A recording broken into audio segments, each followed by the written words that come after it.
네, 안녕하십니까. 성경의 내 이야기다의 김홍대입니다. 오늘은 요한일서 28번째 시간이고, 본문은 그대로 요한일서 2장 18절부터 29절을 그대로 보겠습니다. 오늘의 주제는 영원한 생명인데,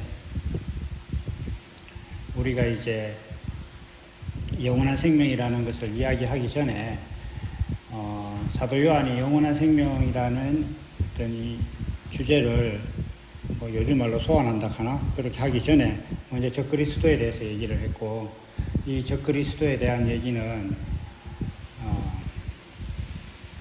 26절에 보면은 미혹해하는 자들에 관하여서 이렇게 썼다 이렇게 말하고 있습니다. 그래서 이제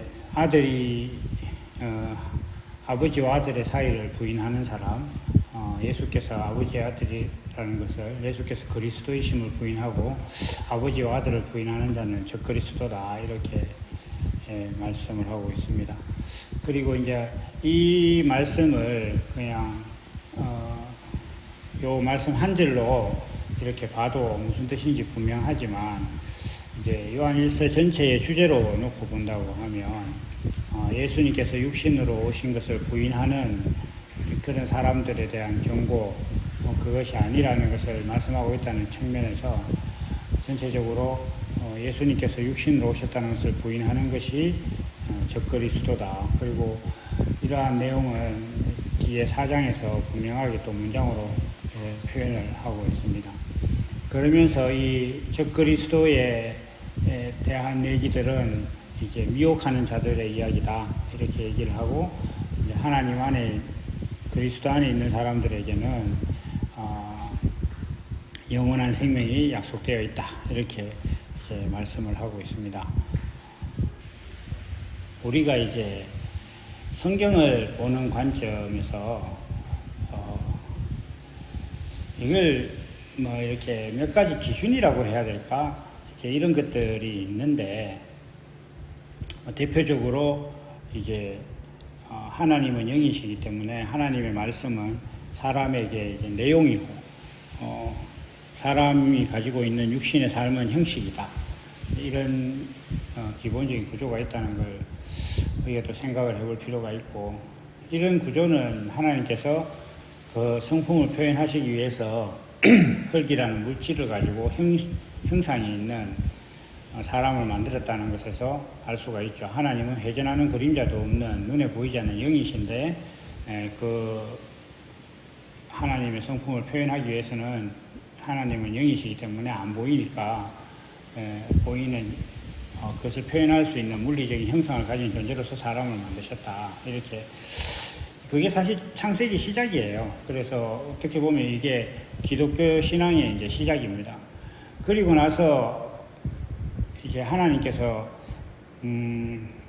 뭔가 사람들에게 옛날에 아바타처럼, 영화 아바타처럼 이렇게 하나님의 뜻대로 모든 것이 다 조정되는 형태로 사람을 만드신 건 아닙니다. 그럼 하나님께서 자기 성품을 표현하겠다는 것 자체가 의미가 없어요. 모든 것들은 다 하나님 마음대로 다 되는 상황이라고 하면은 그 아바타들도 결국은 하나님 자신과 같은 거거든요. 그러면 누가 하나님을 인정하고 하나님의 성품을 표현할 수 있겠습니까? 그러니까 사람이라는 존재는 하나님의 성품을 표현하는 존재이기도 하고, 또 그 하나님의 성품을 표현한다는 것은 하나님에 대한 인정이 있어야 자기 안에 그 하나님의 말씀이 심기고, 그 말씀이 이제 성령으로 말미암아 생명이 돼서 하나님의 성품을 표현하게 되는 거예요.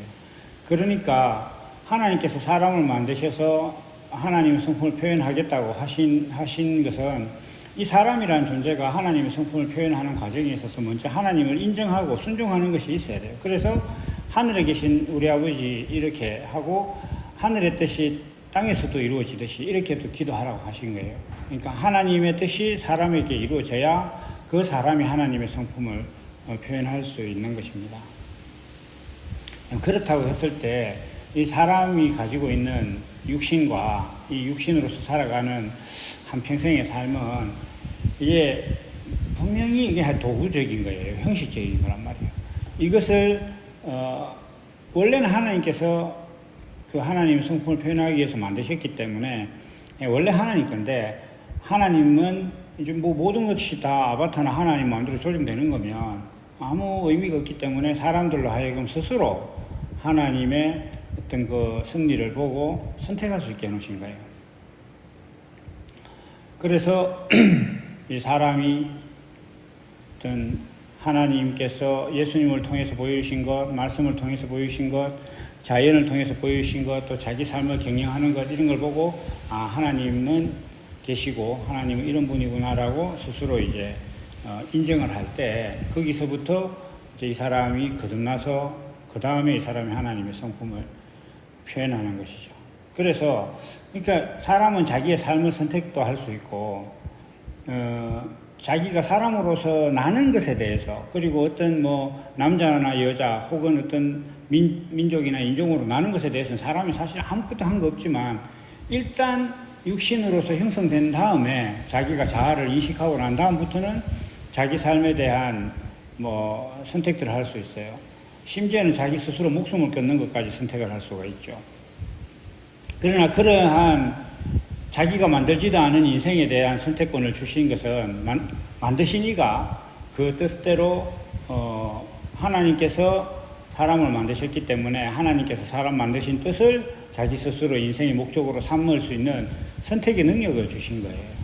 그런데 사람은 이제 그 선택을 하지 않고 자아를 인식하고 난 다음부터 자기가 뭔가를 할 수 있다는 것 자체에서 자기 인생을 자기 것으로 생각합니다. 그래서 이것을 제가 늘 표현할 때 눈에 보이는 것을 본질로 본다, 이렇게 제가 말씀을 드리고 있는 거예요. 육신이나 세상이나 이런 것들이 본질이다, 이렇게 하는데 이건 형식이지 내용이 아니에요. 그래서 히브리서 기자는 보이는 것은 나타난 것으로 말미암아 된 것이 아니다.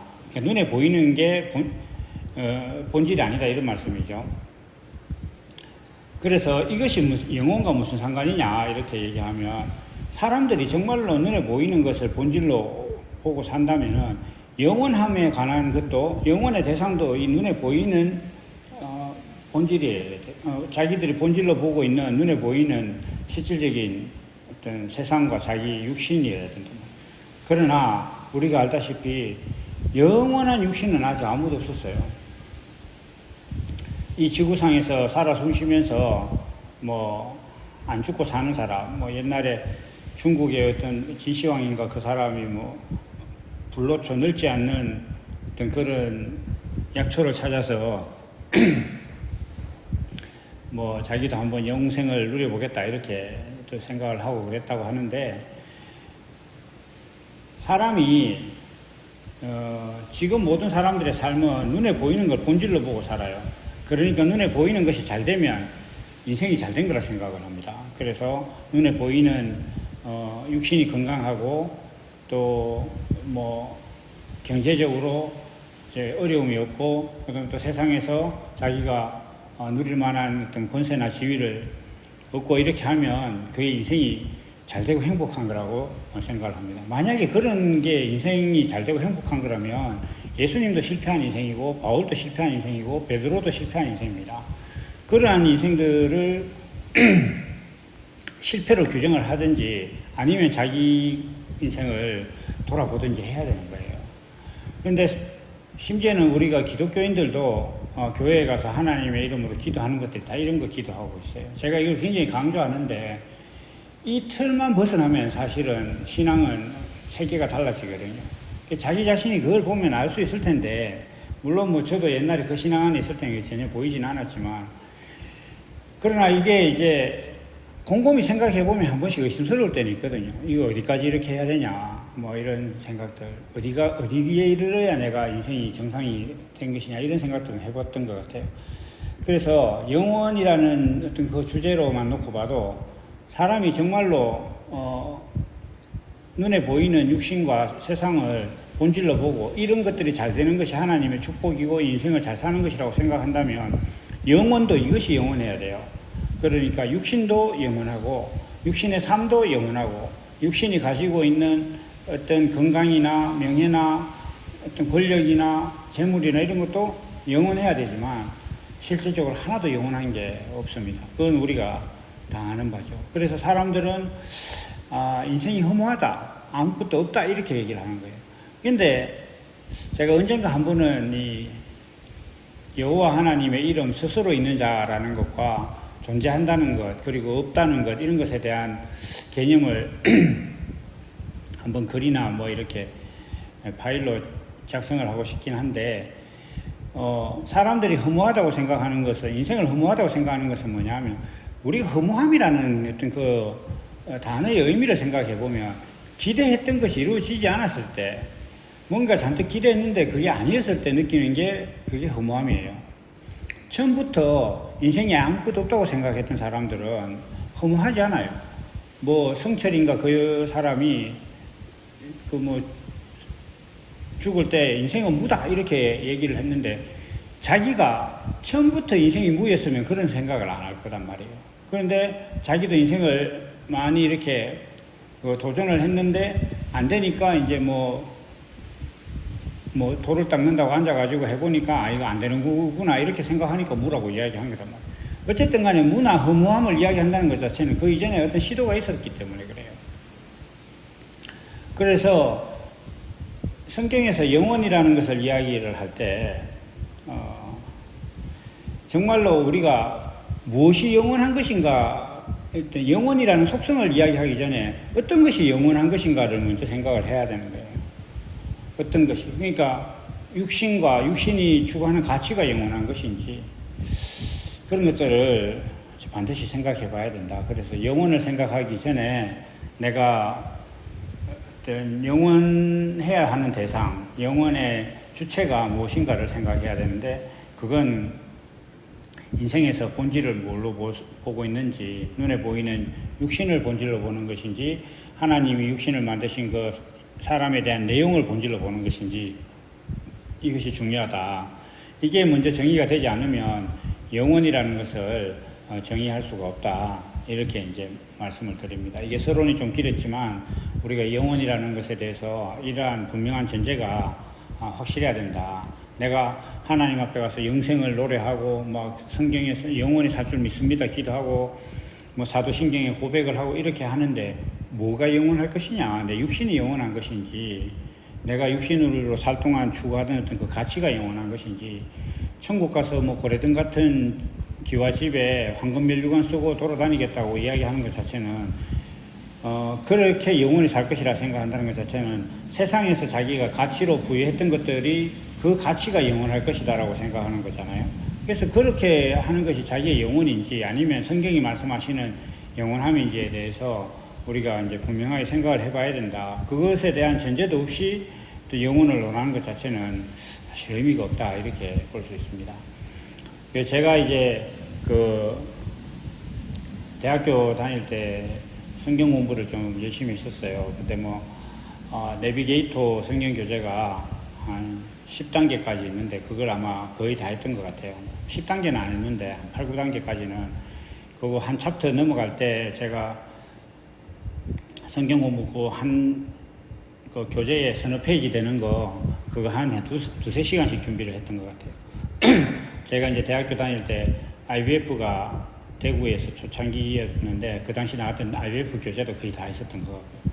그렇게 성경 공부할 때 어떤 그 선배 하나가 그런 얘기를 했는데 아직도 기억이 나요. 그 영혼이라는 것을 정의를 하자면 비둘기 한 마리가 태평양의 서쪽과 동쪽을 날아다니면서 모래를 하나씩 옮긴다. 그러니까 미국 로스앤젤레스나 이런 서부 해안에서 모래 하나를 물고 뭐 우리나라 동해안이나 일본 이쪽까지 와서 놓고 그 다음에 이쪽에 있는 모래 하나를 물고 또 이제 저쪽으로 날아가서 놓고 이 반복이 다 끝나면 뭐 그게 다 끝나는 게 영혼의 시작이다 이렇게 얘기를 했던 게 기억나요.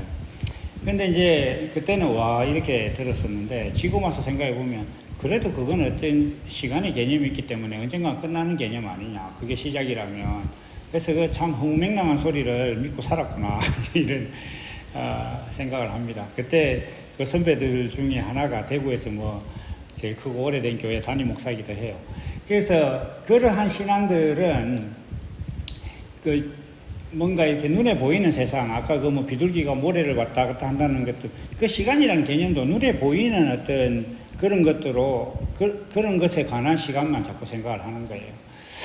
그래서 이러한 신앙을 가지고는 영혼을 사실 논할 수가 없습니다.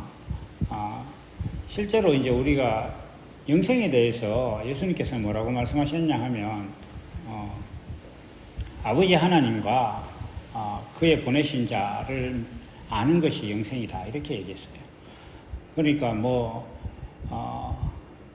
육신으로 인지하는 그 시간이 비둘기가 바다의 모래를 다 옮길 정도까지의 어떤 그런 시간을 체험하는 그런 게 영원이 아니에요.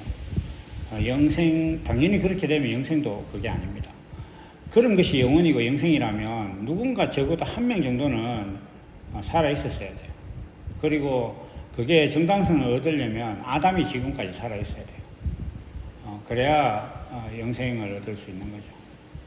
아담이 좀 마음에 안 든다면 예수님의 12제자라든지 예수님을 만났던 사람 중에 12제자, 70인 제자 이런 얘기들 하잖아요.